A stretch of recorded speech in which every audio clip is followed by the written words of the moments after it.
En un alarde de audacia, afirmo que la generación a la cual pertenezco le constituye un privilegio estar aquí en el preciso momento de conmemorar la fecha del acontecimiento que hoy nos congrega en este recinto de nuestra alma mater. Extraordinaria coincidencia, puesto que llegamos al final de un camino recorrido y el necesario comienzo de otro.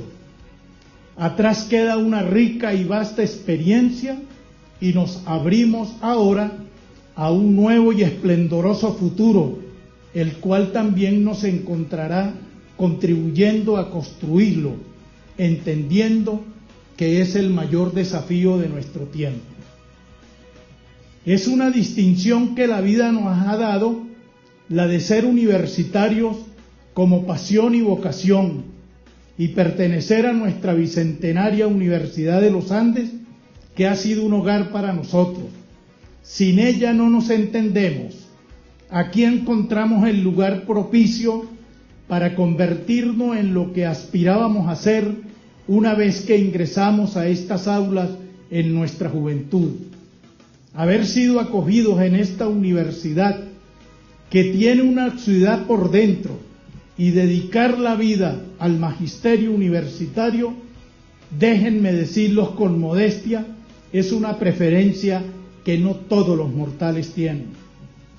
Coincide esta fecha de plena realización universitaria continental en un momento, en una circunstancia de la historia republicana y en particular de la Universidad Venezolana, signada por la más profunda crisis que la institucionalidad de educación superior haya vivido en los anales de nuestra existencia.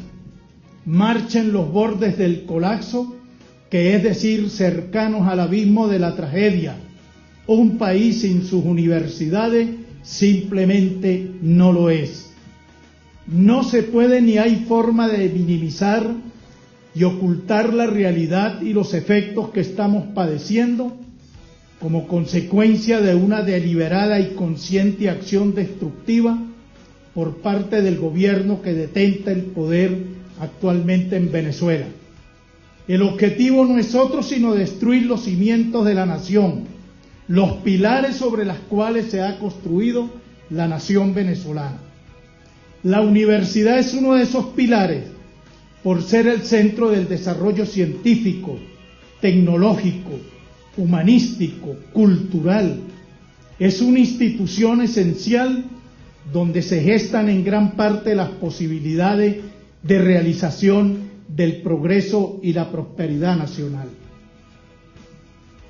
Hasta hace 2 años los recintos universitarios venezolanos aún estaban poblados por una gran cantidad de jóvenes que acudían a sus respectivos centros de estudio para coronar un sueño individual.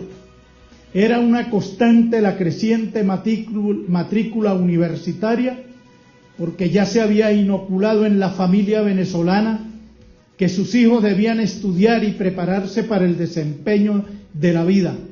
Así, miles de jóvenes se graduaban de profesionales en los distintos saberes para contribuir al desarrollo nacional. De la noche a la mañana nuestras casas de estudio se han vaciado. ¿A qué se debe ese fenómeno? ¿Qué causa los produce y por qué hoy la familia venezolana ve con dolor la interrupción de los estudios de sus hijos? Porque Venezuela como nación está siendo destruida. Miles de profesionales jóvenes y universitarios, por solo señalar una parte de nuestra población que se va del país, busca otros horizontes porque aquí un mal gobierno se ha encargado de cancelar la esperanza. Eso se llama destrucción de riqueza, de capital humano tan necesario para una sociedad en los días que corren. Las causas que provocan la decadencia de un país pueden ser variadas. Obedecen a muchos factores que sería prolijo enumerarlos aquí.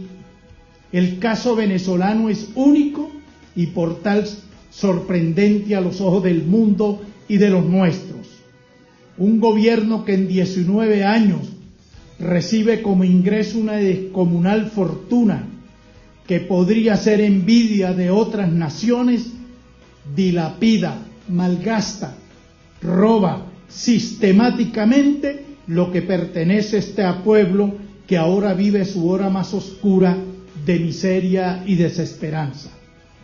En vez de tener el gobierno al cual Bolívar aspiraba a construir y que lo definió como aquel que produce la mayor suma de felicidad, este que en su nombre ha gobernado es un gobierno en contra de la sociedad, en contra del individuo, no vela por sus derechos, sino todo lo contrario, atenta contra la vida misma, es decir, la libertad de la cual se nos quiere expropiar, imponiendo un sistema económico y político como el comunismo, que no ha hecho sino crear una poderosa máquina estatal para la opresión del ser humano. Los universitarios y universitarias, profesores, egresados, estudiantes, empleados y obreros, tenemos un compromiso y una responsabilidad establecida por la propia ley de universidades que nos asigna. Artículo primero. La universidad es fundamentalmente una comunidad de intereses espirituales que reúne a los profesores y estudiantes en la tarea de buscar la verdad y afianzar los valores trascendentales del hombre. Artículo 2. Las universidades son instituciones al servicio de la nación y a ellas corresponde colaborar en la orientación de la vida del país mediante su contribución doctrinaria en el esclarecimiento de los problemas nacionales. No podemos ser sino consecuentes con lo que somos. Por ello decimos que intentar hacer como lo hace el gobierno nacional, con una política deliberada para someter a las universidades a esta muerte institucional, no está haciendo otra cosa que liquidar a Venezuela. Hoy como ayer y como habrá de ser en el futuro inmediato, los universitarios estaremos de pie en defensa para impedir que la nación venezolana sea destruida. Mañana 21 de junio de 2018 se cumplen exactamente los 100 años de uno de los acontecimientos que transformaron la historia contemporánea de América Latina en el siglo XX. Podríamos decir que ese día se firmó el Acta de Independencia de la institución universitaria continental, coincidiendo con las conmemoraciones que en todos los países de la región celebraban también el primer centenario de las independencias. Celebramos entonces los 100 años de la Reforma de Córdoba, en aquella ciudad argentina, capital de la provincia que lleva su mismo nombre, en la que se produce el hecho más representativo para la transformación de la educación superior en nuestra región. Así como a comienzos del siglo XIX nos emancipamos para iniciar la construcción de nuestras repúblicas, el siglo XX lo iniciamos tempranamente con el proceso de Córdoba, que comienza a alumbrar un camino para desarrollar la institución universitaria con la cual todos nuestros países entran a una era de modernización. Aquel movimiento surge en una universidad de larga tradición. Córdoba de la Nueva Andalucía será fundada el 6 de junio de 1573, ubicada en la región central, y aquel incipiente núcleo urbano pronto comenzará a desarrollarse por la presencia de dos congregaciones religiosas, como la de los franciscanos y los jesuitas, que crearon un sistema cultural, religioso, educativo y político, el cual posibilitó que en 1610 la Compañía de Jesús estableciera el colegio máximo que sirvió de base para que en 1613 se iniciaran los estudios superiores sin autorización para otorgar títulos de grado. El 8 de agosto de 1821, el Papa Gregorio XV, mediante un breve apostólico, otorgó al Colegio Máximo la facultad de conferir grados, lo que fue ratificado por Felipe IV de España a través de la Real Cédula del 2 de febrero de 1622. Pedro de Oñate, provincial de la Compañía de Jesús, con acuerdo de los catedráticos, declaró inaugurada la universidad. Posteriormente, Oñate redactó los reglamentos que tenían validez oficial. Sería entonces la cuarta universidad que se funda en el Nuevo Mundo. Posteriormente, ya en el período republicano, es nacionalizada por un decreto del Poder Ejecutivo Nacional del 29 de mayo de 1854, ratificado por la Ley número 88 del 9 de septiembre de 1856, con el nacimiento de la coloquialmente conocida como Casa de Trejo, nace la historia de la educación superior en Argentina.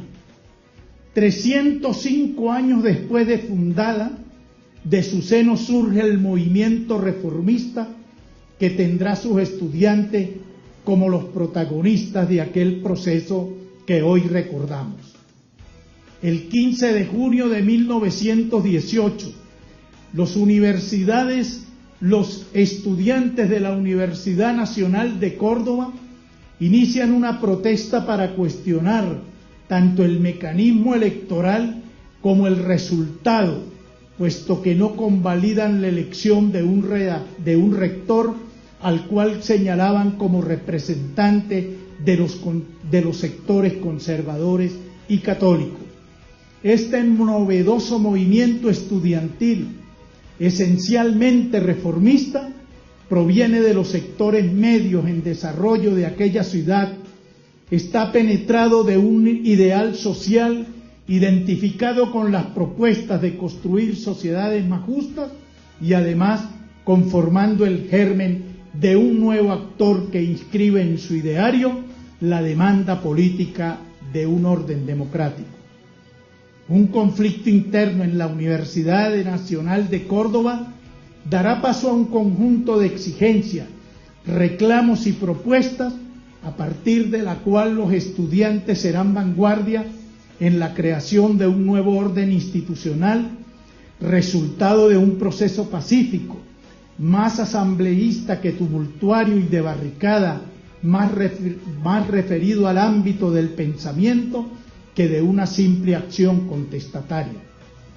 Plantear que esa institución universitaria tradicional no estaba en sintonía con las corrientes modernas que caracterizaban a un mundo en transformación como el que está surgiendo en esos años, permite comprender la dimensión del programa de los estudiantes cordobeses que suscriben el 21 de junio de 1918.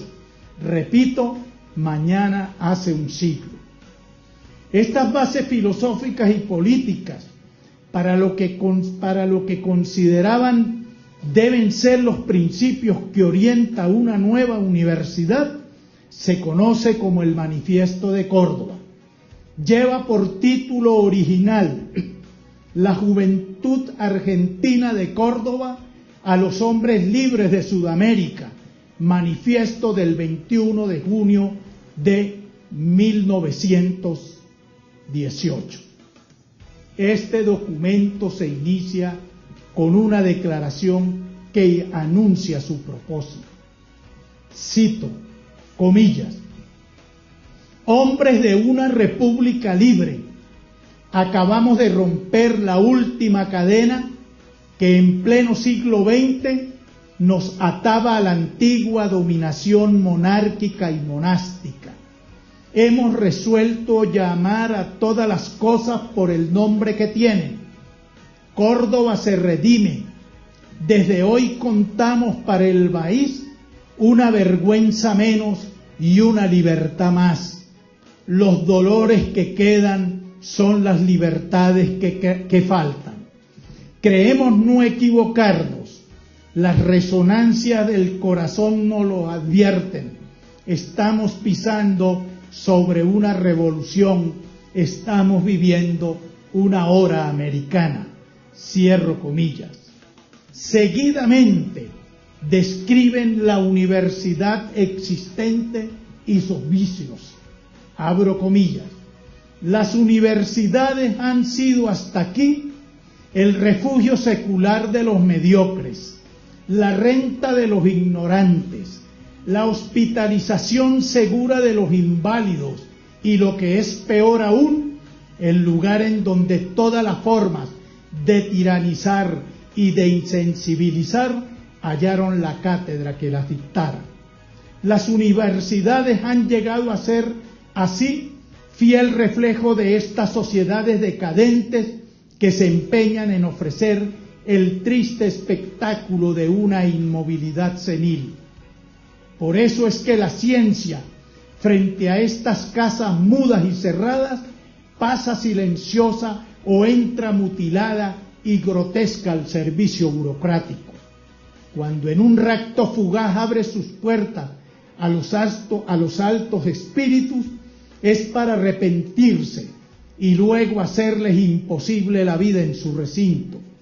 Por eso es que, dentro de semejante régimen, las fuerzas naturales que llevan a mediocrizar la enseñanza y el ensanchamiento vital de los organismos universitarios no es el fruto del desarrollo orgánico, sino el aliento de la periodicidad revolucionaria. Cierro comillas. Mejor que opinar, recordemos en sus propias palabras y conceptos la descripción del objeto que quieren modificar radicalmente. Y discúlpenme la larga cita, pero en ella se planteó lo que era el centro de su diagnóstico, la relación profesor-estudiante, es decir, la estructura del poder universitario. De allí la contundencia de este manifiesto al declarar a comienzos del siglo XX que, abro comillas, nuestro régimen universitario, aún el más reciente, es anacrónico. Está fundado sobre una especie de derecho divino, el derecho divino del profesorado universitario. Se crea a sí mismo, en él nace y en él muere. Mantiene un alejamiento olímpico.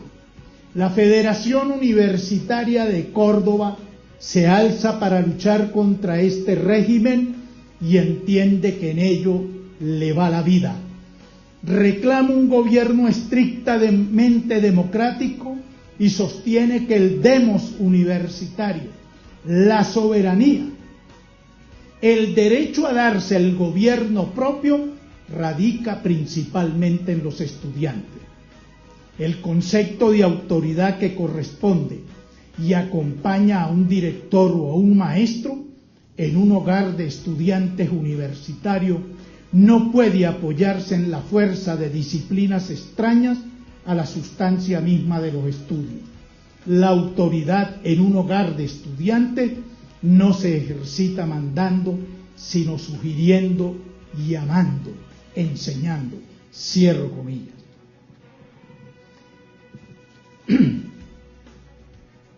Continúa el análisis que hacen los estudiantes del Manifiesto de Córdoba. Comillas. Si no existe una vinculación espiritual entre el que enseña y el que aprende, toda enseñanza es hostil y de consiguiente infecunda. Toda la educación es una larga obra de amor a los que aprenden. Fundar la garantía de una paz fecunda en el artículo conminatorio de un reglamento o de un estatuto es, en todo caso, amparar un régimen cuartelario, de un reglamento o de un estatuto, pero no una labor de ciencia. Mantener la actual relación de gobernantes a gobernados es agitar el fermento de futuros trastornos. Las almas de los jóvenes deben ser movidas por fuerzas espirituales. Los gastados resortes de la autoridad que emana de la fuerza no se avienen con lo que reclama el sentimiento y el concepto moderno de las universidades. El chasquido del látigo solo puede rubricar el silencio de los inconscientes o de los cobardes.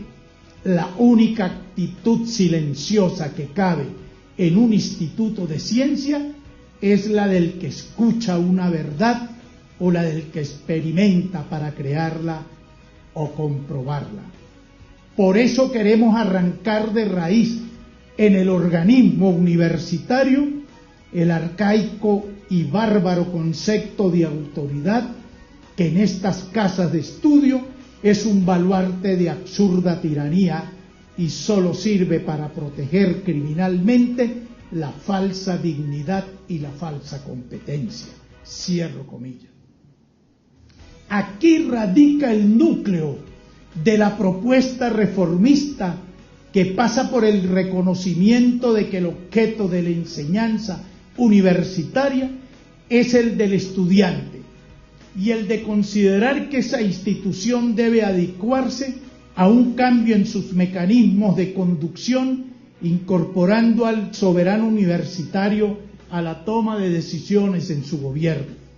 De allí que entendamos la reforma de Córdoba como un proceso que en Argentina y en el resto del continente se convertirá en un referente a lo largo de la centuria pasada para ir adecuando progresivamente al espíritu del manifiesto las demandas y conquistas planteadas para que las universidades puedan cumplir con su propósito en circunstancias y medios distintos. En la conclusión del manifiesto son reiterativos en cuanto a la demanda exigida y será bandera de lucha de los estudiantes latinoamericanos a lo largo de esta historia. Además que será fuente de conflictos y enfrentamientos hasta conquistar aquellas medidas para el cambio de la universidad.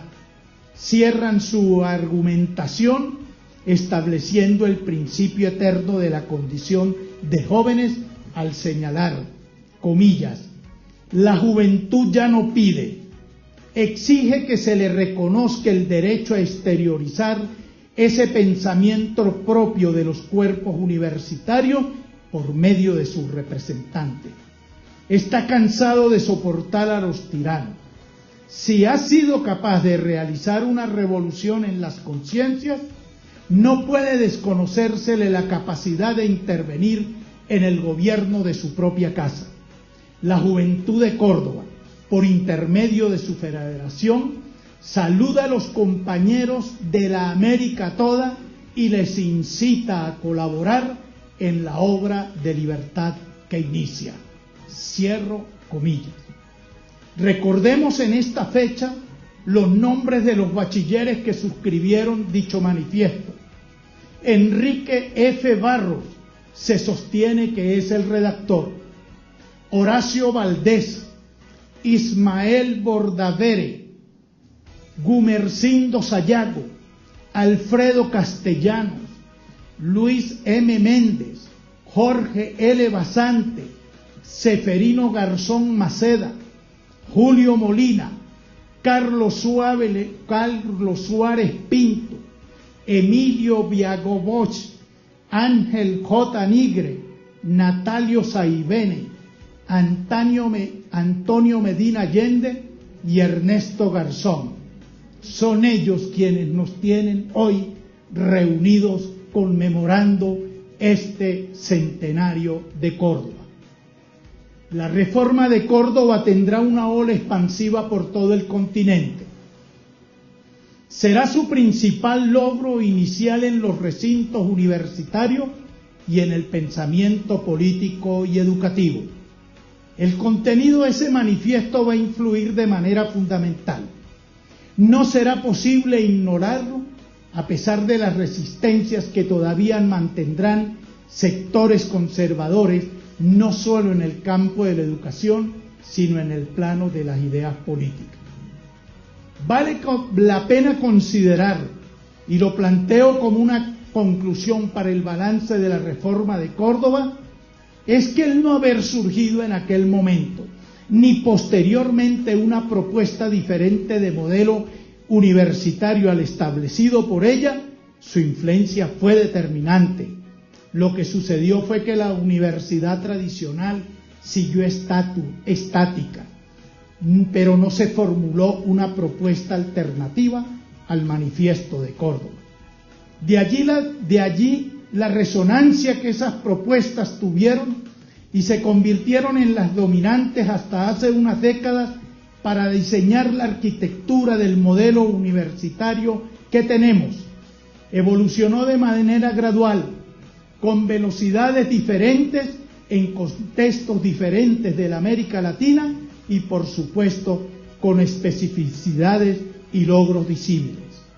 El manifiesto de Córdoba tiene implícito un decálogo en el cual se presta la configuración moderna de la educación superior: autonomía universitaria, cogobierno universitario, libertad de cátedra, libertad académica para el análisis y expresión del pensamiento científico, político y social, misión social de la universidad para que su función social fuese mucho más allá de la simple enseñanza de las aulas de clase, asistencia libre a clases, docencia libre, gratuidad de la educación superior, vinculación de la universidad con el resto del sistema educativo nacional y 10º, unidad latinoamericana contra cualquier forma de gobierno autoritario.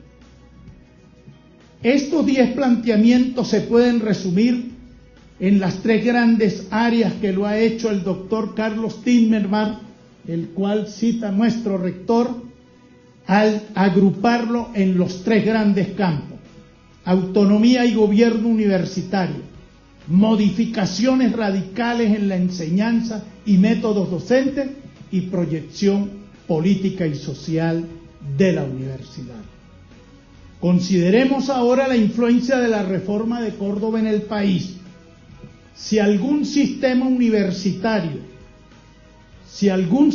educativo universitario es tributario del manifiesto de Córdoba, es el nuestro. Aquí se alcanzaron conquistas históricas y relacionadas con el ideario cordobés como en ninguna otra parte se dieron. A comienzos del siglo XX teníamos una educación superior tan deprimida, por no decir casi inexistente. 2 pequeñas universidades, la UCB y la nuestra. El azaroso siglo XIX venezolano, en el cual no logramos alcanzar las metas que nuestros padres fundadores se propusieron en 1811, representó un déficit en materia de educativa que es causa del atraso decimonónico. Tuvimos en demasía esa forma tradicional y misérrima, causante de nuestros males, como lo fueron la violencia, los caudillos y una economía monoproductora, trilogía que gravitó de manera negativa sobre una sociedad inerme e imposibilitada de reaccionar ante ese atraso. En 1918 estamos en el auge del nacimiento de la industria petrolera. Nuevos rumbos están marcando el paso que diferencia a esta Venezuela de la descrita anteriormente. Y sin embargo, no hay cambios que se anuncien en materia de educación superior en el preciso instante en que Córdoba despierta. La férrea dictadura de Juan Vicente Gómez tiene otras prioridades. Son inmensos los desafíos y las áreas que ameritan atención en la construcción del Estado y la nación acometida en esos años, y sin embargo la educación universitaria no aparece como área estratégica. Seguirán siendo la UCB y la ULA, con el tamaño y acción limitada y sin acciones que modifiquen su ritmo y adecuación a los nuevos tiempos. Habrán de pasar 10 años para que se produzca un acontecimiento en el seno de la UCB que represente el nacimiento no tan solo de una generación como la fue la del año de 1928, sino, y lo más importante, la construcción del proyecto democrático en Venezuela. Córdoba en 1918 tiene la mirada puesta en la función transformadora de la universidad, en tanto que significa el rol de la educación para el desarrollo. Es posible que así sea porque Argentina es un país democrático en ese momento. En 1928 no hay democracia y todavía está muy distante en Venezuela. La universidad es muy precaria, pero tiene en su seno lo que tiene la de Córdoba, la fuerza motriz de la historia de los nuevos tiempos en la Sudamérica de comienzos del siglo XX. Jóvenes estudiantes poseídos de una fuerza interior de lucha, consciente por alcanzar la libertad y la igualdad para todos los venezolanos. Ellos van a ser los fundadores del instrumento que posibilitará la creación y desarrollo de la democracia en Venezuela, los partidos políticos. En esa semana carnavalesca de febrero del 28 llegaron los ecos del manifiesto de Córdoba a la juventud estudiosa venezolana. Pero además, y hay que tenerlo presente, los estudiantes en aquellos años conforma el sector que expresa la tendencia indetenible del proceso de urbanización que posibilitará el surgimiento de la sociedad moderna de ciudadanos y ciudadanas, base social única sobre la cual será posible construir sociedades democráticas. Arrojados a las cárceles y al exilio los estudiantes del 28, en el peregrinar por toda América Latina, aprendiendo y conociendo otras realidades y apreciando los cambios que están ocurriendo en el mundo, comienzan a perfilar los fundamentos del proyecto democrático. Y será en 1931, en la colombiana ciudad de Barranquilla, donde darán a luz el primer proyecto de país conocido como el Plan de Barranquilla, fundamento programático de esa generación y de manera especial de lo que habrán de ser los principios doctrinarios de un partido político como Acción Democrática. En ese documento aparece por primera vez el planteamiento central como una de las grandes conquistas en la construcción democrática para Venezuela. Es la primera vez que se enuncia en el postulado. Es la primera vez que se anuncia el postulado del Manifiesto de Córdoba. En el numeral 6 del Plan de Barranquilla se dice: intensa campaña de desanalfabetización de las masas obreras y campesinas, enseñanza técnica industrial y agrícola y autonomía universitaria, funcional y económica. Cierro el Plan de Barranquilla. Quienes suscriben este documento son todos estudiantes universitarios que tuvieron que interrumpir sus estudios universitarios porque fueron desterrados a sufrir las condiciones del amargo y duro pan del exilio. Sus edades oscilaban en 1931 entre los 19 y 25 años. Quienes lo suscriben se encuentran Rómulo Betancourt, Pedro J. Rodríguez Barroeta, Balmore Rodríguez, Raúl León, Juan José Palacio, César Camejo, Pedro Antonio Juliat, Mario Plaza Ponte, Simón Betancourt, Ricardo Montilla, Carlos Peña Uslar y Rafael Ángel Castillo. Sus firmantes: A partir de allí, establecido en el documento seminal originario, democracia y universidad conforman un binomio de lucha por la libertad y la igualdad en Venezuela, queda inscrito en el gen democrático de nosotros los venezolanos.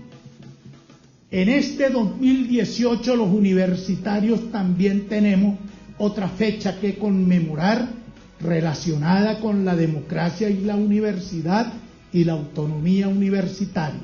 El 23 de enero de 1958 presidía la Junta de Gobierno el doctor Edgar Sanabria Arcia, eminente profesor de la Universidad Central de Venezuela y del Instituto Pedagógico de Caracas.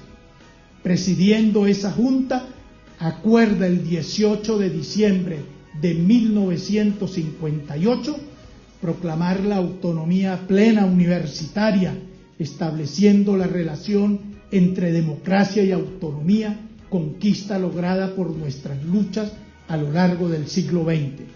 Por eso encontramos la identificación con los estudiantes cordobeses que hace 100 años alumbraron el camino. Universitarios y universitarias, importante y significativo es recordar la fecha de los acontecimientos históricos, pues permiten examinar, hacer el debido balance, conocer las causas y las consecuencias que ello provocan en la vida de las sociedades. Cuando sometemos al análisis los procesos, estamos haciendo un ejercicio no solo para valorarlos, sino básicamente para partir de esa experiencia singular, buscar los datos que nos permitan avanzar hacia nuevos escenarios de posibilidades transformadoras como las que ellos produjeron. En esto consiste nuestra responsabilidad dialéctica en relación con la reforma de Córdoba. Hoy tenemos nuevas circunstancias, nuevos desafíos y responsabilidades que a 100 años de aquel proceso y derivado de las fortalezas y debilidades comprobadas y realizadas a lo largo del camino, nos imponen con responsabilidad ineludible e impostergable repensar en profundidad la universidad. El espíritu del Manifiesto de Córdoba llama a nuestros claustros no tan solo para que conmemoremos, sino para indicarnos que las circunstancias de hoy son totalmente diferentes y requiere un compromiso para responder a los nuevos tiempos que determinan la necesidad y adaptación de la universidad a los que se avecinan en este amanecer del siglo XXI. El tiempo que estamos viviendo es el de la más grande transformación científica y tecnológica, la cuarta revolución científica, la cual expande ya sus efectos, es continuación de la surgida en 1750, cuando se inventó la máquina de vapor, hasta el presente, donde la inteligencia artificial va a remodelar el mundo y todas las ideas con las que él se ha conformado. Coincide con la denominada también cuarta revolución industrial, que comienza asombrándonos con la gama de invenciones que se producen en cadena. La globalización, que está en pleno desarrollo, se ha posibilitado gracias a esa aceleración de la historia que corre como consecuencia del surgimiento hace ya 3 décadas de las tecnologías de la información y la comunicación. Los avances científicos y tecnológicos han reducido la brecha temporal que separaba de una invención a la otra. Ahora todo es más veloz. Estamos entonces inmersos, lo que hace que sea otro privilegio más para nuestra generación, que no solo historiemos procesos, sino que los vivamos como este cambio de paradigma de un mundo en transformación.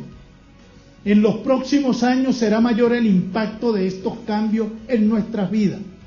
El gran esfuerzo del pensamiento es no retardarse en dar cuenta de lo que significan estas poderosas tendencias creadas por el hombre en el seno de universidades y laboratorios. El historiador israelí Yuval Noah Harari, profesor de la Universidad de Jerusalén, nos indica, abro comillas, hoy las tecnologías disruptivas están dictando nuestro futuro. A medida que las innovaciones difuminan cada vez más los límites entre los ámbitos físico, digital y biológico, los robots ya están en nuestras salas de operaciones y restaurantes de comidas rápidas. Hoy podemos usar imágenes en tercera dimensión y extracción de células madre para desarrollar huesos humanos a partir de las células del propio paciente. Y la impresión en 3D está creando una economía circular en que podemos usar y reutilizar las materias primas. Este tsunami de innovación tecnológica seguirá cambiando profundamente nuestra manera de vivir y trabajar y cómo funcionan nuestras sociedades. En la conocida hoy como cuarta revolución industrial, convergerán las tecnologías que alcanzan su mayoría de edad, como la robótica, la nanotecnología, la realidad virtual, la impresión 3D, la Internet de las cosas, la inteligencia artificial y la biología avanzada. Y a medida que se la siga desarrollando y adoptando ampliamente, producirán cambios radicales en todas las disciplinas, sectores y economías, y en la manera como las personas, las compañías y las sociedades producen, distribuyen, consumen y desechan los bienes y servicios. En este contexto han surgido ansiosas preguntas sobre el papel que los seres humanos desempeñarán en un mundo dominado por la tecnología. Cierro comillas. Cuando surge el movimiento de Córdoba vivíamos bajo el imperio de la segunda revolución industrial, la del desarrollo de la industrialización a gran escala y la configuración de economías que pujaban por expandirse y crear bienes y servicios de consumo masivo. Se planteaban entonces los desafíos de esas sociedades para conquistar el pleno empleo y hacia ese objetivo se avanzaron, no sin antes pasar por terribles experiencias humanas como lo fueron la Primera Guerra Mundial y el desarrollo de armas de destrucción masiva, la depresión económica y el ascenso de formas de gobierno que aplastaron al individuo ante la poderosa máquina de dominación de los totalitarismos, fascismo, nazismo y comunismo. Hoy estamos ante desafíos inmensos, regidos por lo que parece ser una ley del desarrollo humano. O nos adaptamos y controlamos los procesos o sucumbimos ante nuestros propios logros. El historiador Yuval Noah nos advierte, comillas, cada revolución industrial anterior conllevó disrupción y en la cuarta no será diferente. Si tenemos en mente las lecciones de la historia, podemos gestionar el cambio. Para comenzar tenemos que centrarnos en las habilidades, no solo en los empleos específicos que vayan a surgir o desaparecer. Si determinamos las habilidades que necesitemos, podemos educar y entrenar la fuerza de trabajo humano para aprovechar la totalidad de las nuevas oportunidades que cree la tecnología. Los departamentos de recursos humanos, las instituciones educacionales y los gobiernos deberían liderar este esfuerzo. En segundo lugar, la experiencia del pasado ha mostrado y otra vez que es necesario proteger las clases más desposeídas. Los trabajadores vulnerables al desplazamiento por la tecnología deben tener el tiempo y los medios para adaptarse. Como vimos en el 2016, puede haber consecuencias de largo alcance cuando un alto nivel de desigualdad en las oportunidades y resultados hace que la gente crea que en el futuro no hay lugar para ello. Por último, pero no menos importante, para asegurarnos de que la cuarta revolución industrial se traduzca en crecimiento económico y frutos para todos, debemos colaborar entre todos para crear nuevos ecosistemas normativos.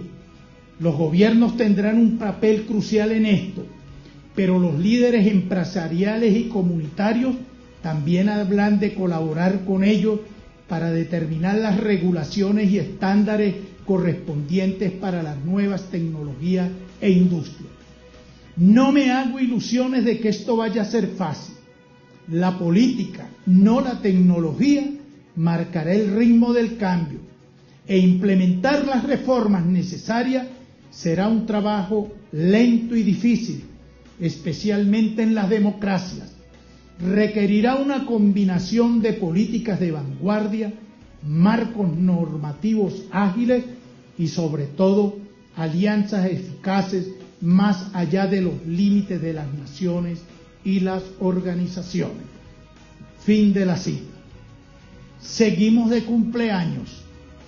La Universidad de Salamanca festeja en este año los 800 años de su fundación. También en un 1218 y también en un 2018 se celebra los 800 años. Entre las actividades para celebrar esta fecha, en el mes de mayo 21 y 22 realizó en Salamanca el cuarto encuentro de rectores de las universidades iberoamericanas bajo el lema Universidad, Sociedad y Futuro. Destaco este evento precisamente por el tema y por lo que allí se estableció en la Declaración de Salamanca, que nos vuelve a recordar para estas circunstancias el espíritu de Córdoba. Allí se afirma lo siguiente, que para nosotros impone compromiso y estrategia para la acción.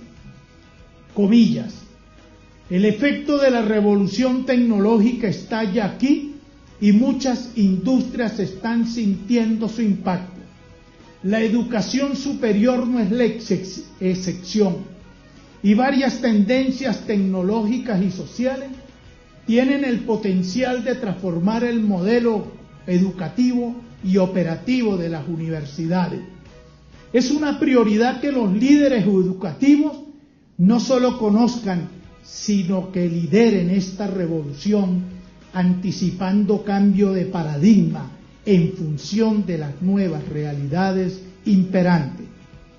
Flexibilizar y aplicar métodos educativos innovadores y repensar los procesos organizativos, administrativos y de sostenibilidad, alianzas, cursos y certificaciones con empresas de diferentes industrias, nuevos y alternativos modelos de certificación e integración con plataformas globales, ofertas de formativas híbridas y programas de capacitación y actualización en el lugar de trabajo, en el marco de una formación adaptada a las necesidades del estudiante y que se extiende a lo largo de la vida. Nuevas titulaciones, en especial aquellas relacionadas con las ciencias computacionales, la inteligencia artificial, la ciencia de datos y la tecnología, y un mayor énfasis en la educación humanística, así como en las competencias transversales de los estudiantes. En este evento, cierro comillas, en este evento participan representantes de dos sectores que nos interesa destacar. Ellos formarán parte del trípode sobre el cual descansará la transformación de la institución universitaria. Me refiero al político y a la empresa privada. De ambos provienen no solo advertencias, sino de propuestas de transformación profunda. El presidente de la República de Portugal, Marcelo Rebelo de Sousa afirmó en aquel evento, comillas, no hay valores sin educación, una que sea completa y que empiece en el inicio de la vida y va hasta el final. La universidad tiene que estar abierta a los problemas económicos y sociales. Debe haber una universidad 4.0 que entienda la era digital como una red transcontinental que anticipe los problemas del día de hoy. No anticiparse a los problemas del mañana es morir para una universidad. La universidad es grande si es líder y es pequeña si se encierra sobre sí misma. Cierro comillas. La otra opinión es el de la señora Ana Botín, presidenta de Universia y del Banco Santander de España. La voz de una empresaria en materia de educación superior que también orienta acerca de la importancia y modernización de la universidad para que cumpla con su objetivo. Comillas, cada generación reescribe el contrato social que regula las relaciones entre la universidad y la sociedad a la que sirve. Un contrato que incluye las contribuciones a la docencia, a la investigación y cada vez más a la innovación y el emprendimiento. Y declara que una de las funciones de la educación universitaria debe ser enseñar a aprender, es decir, ofrecer las herramientas que permitan al estudiante de hoy desarrollar nuevas habilidades y competencias que necesiten en el futuro. Cierro comillas. Y complementa estas propuestas con 3 lineamientos que se deben adoptar en la universidad de estos tiempos. 1. La educación es clave para poder construir sociedades más inclusivas, prósperas y resilientes. 2. La relación entre profesor y estudiante está cada vez más intermediada por la tecnología, situando al estudiante en el centro de nuestra actividad, que era lo que pedían los estudiantes en 1918. Tercero, la importancia de la universidad para promover el crecimiento personal y la movilidad social. Debemos fomentar una educación superior abierta que promueva valores universales, la tolerancia y la inclusión social, con una formación humanista, transversal y multidisciplinar, una universidad que sea una fuente de innovación, de pensamiento crítico y de conciencia social. Fin de la cita. Oigamos las voces que de afuera nos indican qué y cómo hay que cambiar para ponernos en sintonía y seguir siendo una universidad que cumpla con su cometido existencial. En medio de esta pavorosa crisis que amenaza la existencia de la educación superior en Venezuela por este afán de destrucción del gobierno, los universitarios tenemos el reto de repensar nuestra institución. La mejor manera de defenderla es transformándola. Ello solo podrá ser resultado de una voluntad comunitaria en la cual nos involucremos todos y pongamos por delante el interés supremo de la nación a la cual servimos. Muchas gracias.